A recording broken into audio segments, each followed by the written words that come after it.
So next up, there was a total of 3 indicators in all this stuff. One of which was on this surface gauge stand, which I think I'll get to that in a minute. So one was just laying on the table there, no box for it, and it had this this interesting little. Alrighty, batteries died on the Nikon, and so I'm gonna soldier on with the old GoPro. So anyways, what I started to say was that there was a total of 3 indicators here at this estate sale, and I ended up buying all 3, rescuing them, or a couple of them, I would say. So this one's got an interesting little flexible arm on it. All right, and that's actually got a dovetail mount there. So, and the best part is that what's attached to it is a Brown and Sharp best test indicator. And obviously at some point somebody worked at General Electric, but it's a pretty nice looking indicator. It's a 7035-3. It's a half thousandths indicator. It's got this extra long reach point on it, and it works perfect. Nothing wrong with it. Unfortunately, the case was nowhere to be found, because that really deserves its own case. But that's actually a pretty decent indicator. And then here's another one. This one has its case. Very clean. This is a 7033-5. It's got one of the dovetail mounts in the case, and it's got the little the wrench, the adjustment wrench. That's it. This one also appears to be in perfect working condition. This, I just realized, is a half hundred thousandths indicator. So this is a .00005. So this has 4 zeros before the 5 after the decimal point. Huh. I didn't even notice that. I just saw it was a Brown and Sharp best test and jumped on it.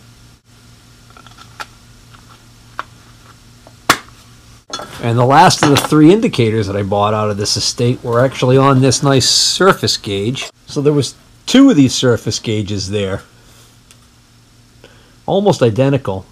I ended up buying this one because it had this indicator on it. So let me start by getting this indicator off here so we can take a good look at the indicator, and then we'll get to this gauge. So another best test.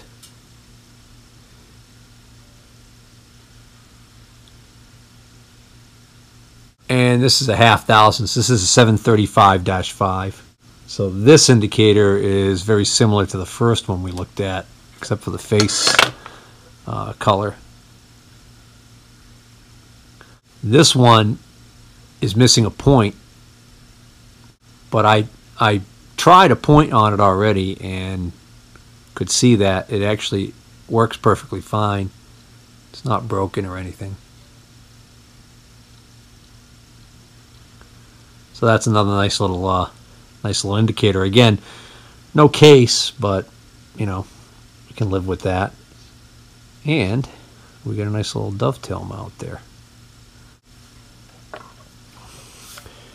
So the surface gauge, I just sold a few of my surface gauges, and I have a few more that are up for sale actually right now. And the reason why I was selling them was because I had too many of them. So the last thing I would have thought was that I would buy another one, and especially I didn't think I would buy one that's you know, a homemade one, or shop made one for that matter. But this one, I just really caught my eye because of the attention to detail in the work. Somebody really put some love into this thing. Let's start off right here with the friction. Oh, what do you call this thing? But anyways, what it's got is it's got a ring with several different sized holes on it, so it will accommodate a lot of different stems from indicators. The base on the bottom, it's been, by the looks of it, it's been precision ground and I think lapped. Because if we look at the bottom of this thing, it's got almost a mirror finish on this crosshatch area. It's really nicely done. I'm hoping this detail is going to come out on this thing. But we've got a really nice little, almost like a burnishing job they did here. And then these little swirl patterns you see over here, I think they call this process engine turning. And it gives that really neat design, these overlapping concentric swirls or circles. And they did the whole thing. They did the whole thing with that. That whole top is done and everything. Then, whereas normally you have a little thumb wheel here for the fine adjustment, whoever built this thing, he put on a big old wheel that is two-part. So this center part here looks like it's steel that the threads are cut into, and then he added on a large brass outer part that's knurled beautifully,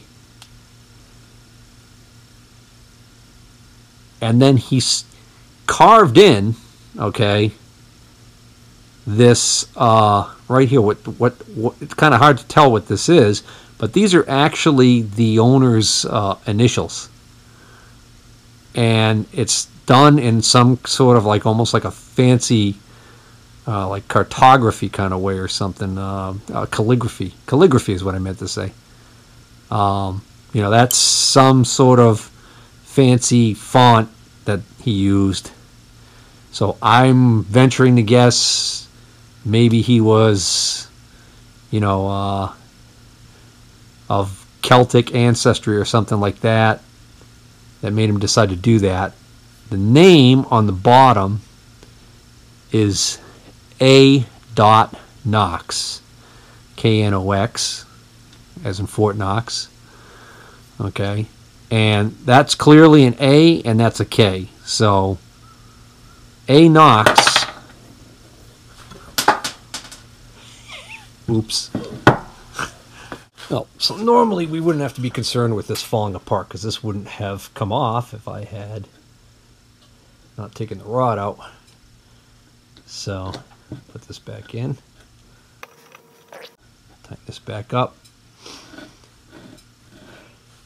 So it's just a really nice, nicely done job. Somebody really put some love into this thing. And for that reason, this is going to go into my collection. So I actually have another surface gauge I was saving for myself. I think I'll put that up for sale now because that's a commercially made one. And I'll keep this little slice of heaven right here for myself. I don't want to get off the topic. This is actually an old acquisition I had from quite a while ago, but just it made me think of it talking about surface gauges. So this is a surface gauge I picked up somewhere along the lines. I don't even remember where I picked this up and what the details were as far as how I acquired it. And I never paid it much attention. And then when I was going through all of my surface gauges, I was trying to identify which ones were shop made and which ones were factory made. And I ended up seeing that this one on the back here is clearly marked that it's patented or patent pending or whatever, but it's a Starrett. So that made me decide to try and look it up, and what I found out, much to my delight, is that this is a Starrett number 55 surface gauge, which is actually a very rare model. It's not complete, unfortunately, and there is some, you know, this side looks really nice and this side's a little rougher. So there's some condition issues that are going to keep the value down, you know, lower. But just to give you an idea, there's only one of these available on eBay right now, and I think the seller is asking like $238 or best offer. 238 is kind of a weird number, but I think that's actually what it said. And then if you look at completed auctions, you can't find one. And if you go on some of the other forums and you see somebody showing a picture of one or talking about it, they're basically, you know, talking about how they have it in their collection and they consider it very, very valuable. That, you know, they search for a while to get one and have no intention of giving it up. So I haven't decided yet what I'm going to ask for this, but I am going to put it up because this is, I don't collect surface gauges. If I did, then this would be my cask of Amontillado. Is it Amontillado? Amontillado? Cask? Ah, God, I'm a little rusty on my Poe. Sometimes I feel Poe.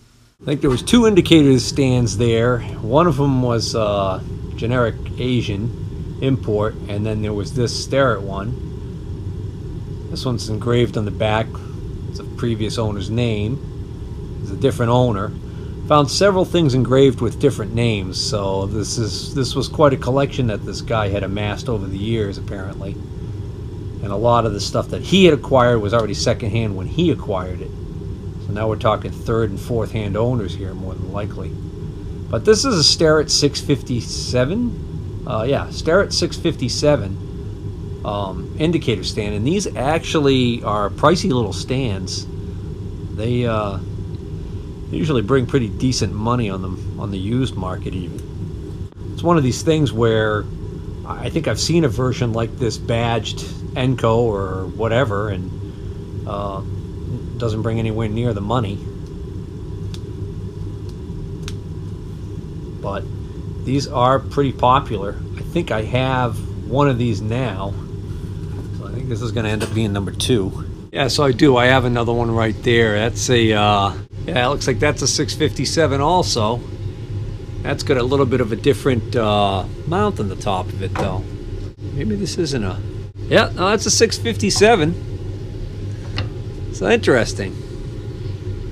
Completely different mounting scheme on the top here on this one.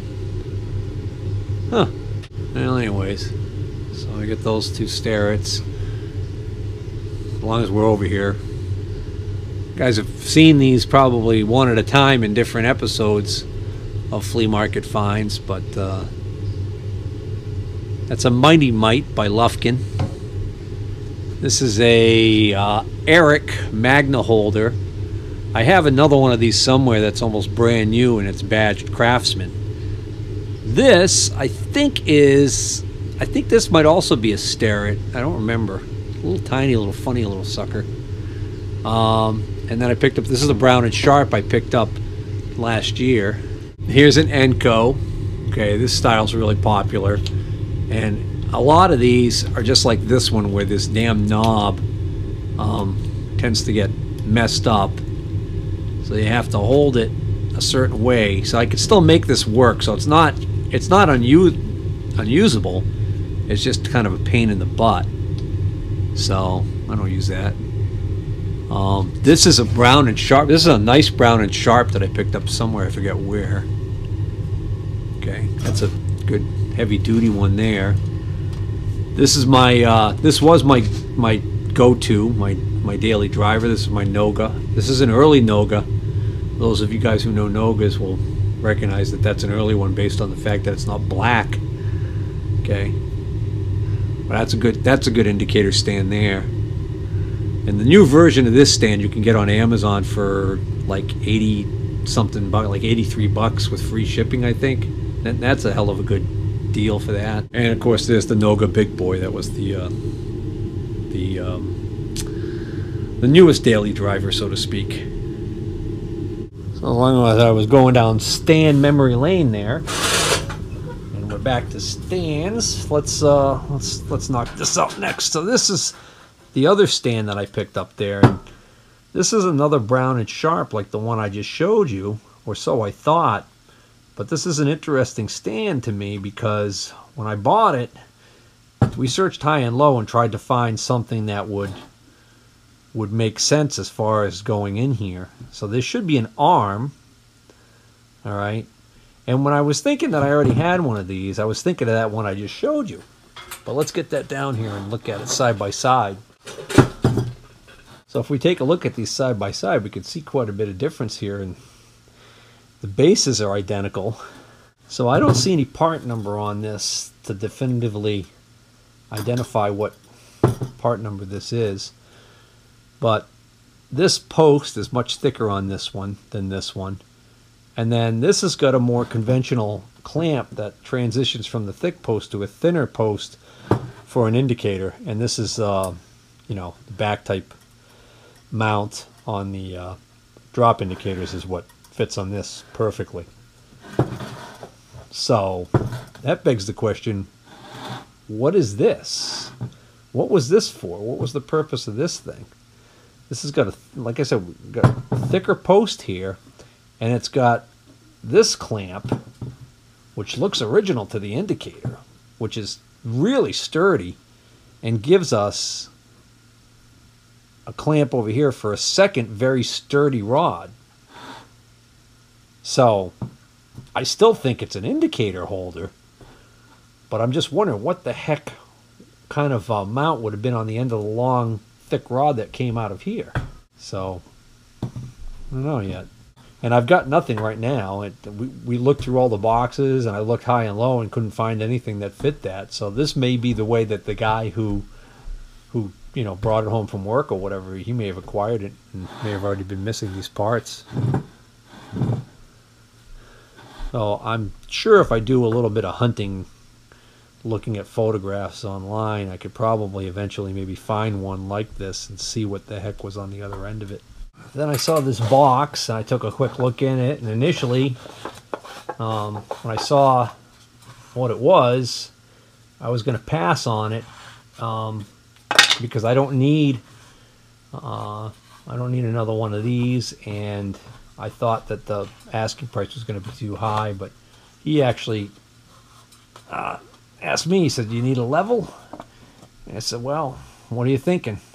And when he shot me a price, I said, "Well, at that price," I said to myself, "At that price, I'll take it, because I know I could flip this." So this is a number 98, more than likely. I didn't verify that yet, but I have no reason to believe that it isn't. Number 90, it looks like a 98 series level. And it is marked LS Starrett, which is what I would have expected. Yeah, this has all of the earmarks of a number 98. But it looks like a very early one. I don't know if you guys can see this. That's just the way that that's stamped. It makes me think this is an earlier one. And it's a 12-inch. So I'm pretty sure I've already got a 12. I've actually got I think I've got a few. I might even have an 18 over there still. It's actually in pretty nice shape. First thing I did when I looked at it was I looked at the bottom here and could see that it's clean. It's not molested. Box is a little rough. That's got to be an early one, because this sure looks like it, the way it fits in here so perfectly. I think this is the original box for it. And I've got some of the later ones, and they came in either just a cardboard box, or they came in a wood case that had a hinged top to it, like my large one has that. So these aren't all my levels, but these are all of my Starrett precision levels, with the exception of my Starrett master level, the 199. Basically, I just kept working my way up and trading out. As I would acquire levels, I would trade out for better ones, and you know, when the new one came in, bigger one, whatever. With the exception of this one I bought, and I've never traded up for anything else, because this is a very unique one. I forgot what model this is. This is actually a pretty rare one. This small one right here can command more money than this big sucker behind here, just because of its rarity. This looks like a 12. This is my current 12-inch. It's got a vial here. It's got a vial here. And it's actually got a third vial right in there. Yeah, so that's got the more typical way you see these vials assemblies marked with the Starrett name. So that's an early one. I should look that one up. That might have some value as a collectible. So this is a number 98 18-inch. Okay.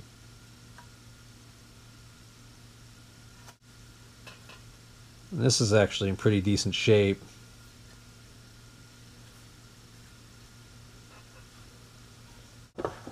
One of my favorite things about this level is this box. This is a really cool Starrett box with the breadboard detail of joinery on the side here. I think that's called breadboard. So, anyways, that's been around. I really should oil up the case. I also have a French import, which is a more modern precision level, a small one, and then I have, of course, I've got that 199 master level. That's the I think as far as precision levels go for machinists, that's the creme de la creme, the holy grail.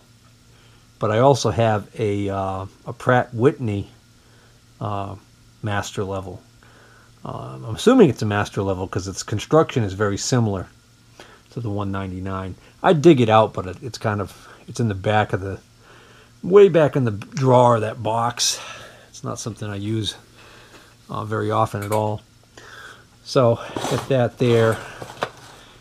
So we're getting down to the wire here. I've got a couple more things we can go through tonight, and then we're gonna have to wait. Well, you're not gonna have to wait. It'll probably be instantaneous. I've got 3 items that are a little heavier that are in the back cab of the truck that I hadn't brought in yet, and we'll get to those eventually. But for right now, let's look through a couple of boxes that I bought, where I just bought the box with contents type of deal, because I kind of took a quick look in there and kind of got an idea what was in there, and was like, gave a price and a little bit of haggling, and then we settled on a price. I don't even remember what I paid, but I bought this box for one money. So this end mill was actually, I think, in another box, but I added it into this when we were haggling. Initially I was going to pass on this.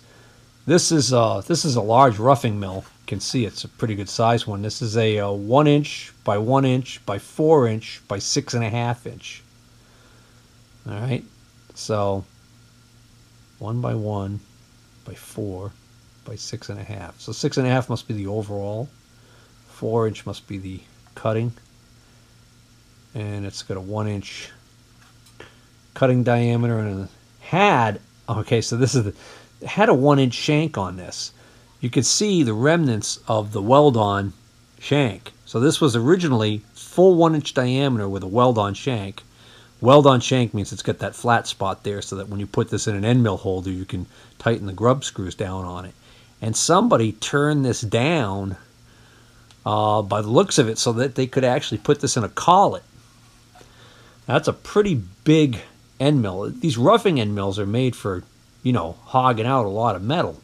So you're putting a lot of force on it.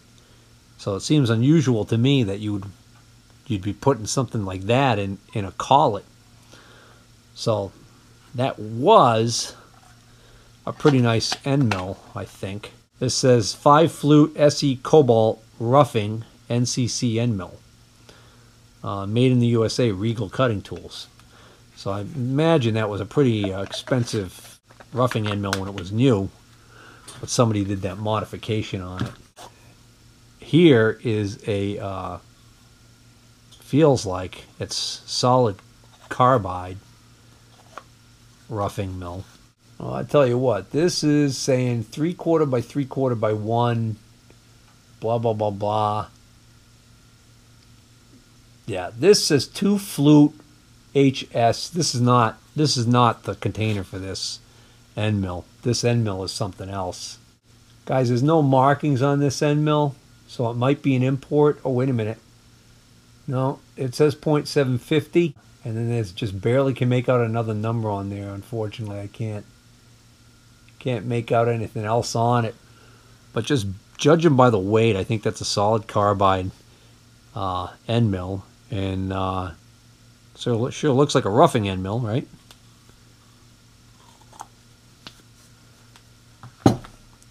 I'll get some of these out here and just take a quick look and sort them. Wow, that's a Cleveland double-ended end mill. This is a Morse double-ended end mill. Looks like they had just come back from being sharpened by the looks of the coatings. These two high-speed steel roughing end mills, they say Dapra, D-A-P-R-A, hog mills.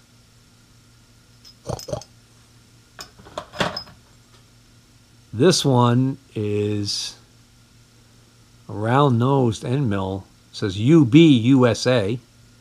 It's high-speed steel, but it's good old American high-speed steel. I got excited when I saw this in the bottom. I thought it was a big carbide one. It's a coated mill. You can tell by the weight because of the size. It's a fast cut USA 1-inch fast cut. That's a weld-on shank right there. This says Regal something USA titanium. So that must be a titanium coating on that. It's a 5/8 RBC roughing mill. Judging by the weight, I'd say that these two right here are also solid carbide. Yep, that's solid carbide, all right. This says Ostrom Tool Company, O-S-T-R-E-M Tool Company. Actually has a part number that matches the part number on the shank, 6281-5286. It says right here, warning, tools may shatter. That's the thing about carbide, it's brittle.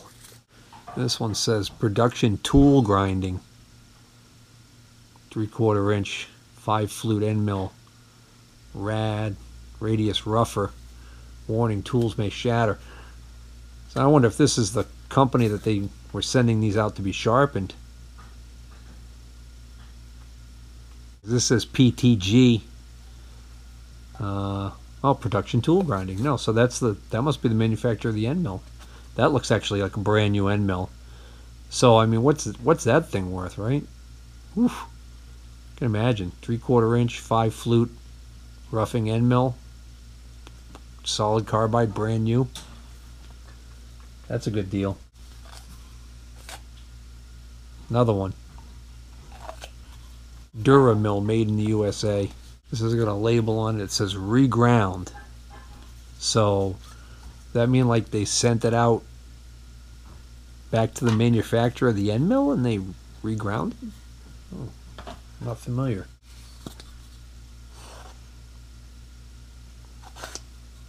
It's another Regal Beloit. Just going by weight, I'm thinking all of these are solid carbide. That's just a regular high-speed steel one there. It's a high-speed steel rougher. There's a coated end mill. As is this little one here. And this little roughing end mill. It's an interesting one. That looks like that's seen some heat.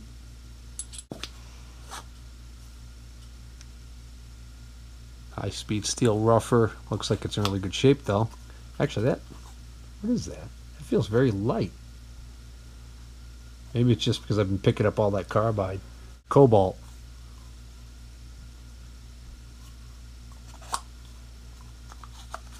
Cobalt. It's another Duramill. This feels heavy. This might be another. Yeah, that's another solid carbide. But that's not a roughing end mill. Oh, that's nice.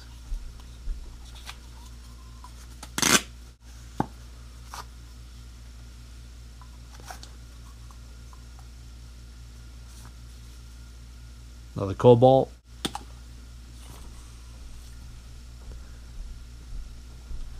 That looks brand new. RTW carbide cutting tools. Huh. Feels a little lighter than the other ones though. Warning, grinding or use of this product may cause hazardous cobalt dust or fragmentation, which may cause a health hazard if inhaled. Alright, so it's RTW carbide cutting tools, but I think this is a Cobalt USA half-inch. It's got a date on here, July 2000. Man, that's sharp. Woo-hoo-hoo. Yeah. Move some metal with this stuff. So that is a that's a much nicer box than I initially thought when I bought it.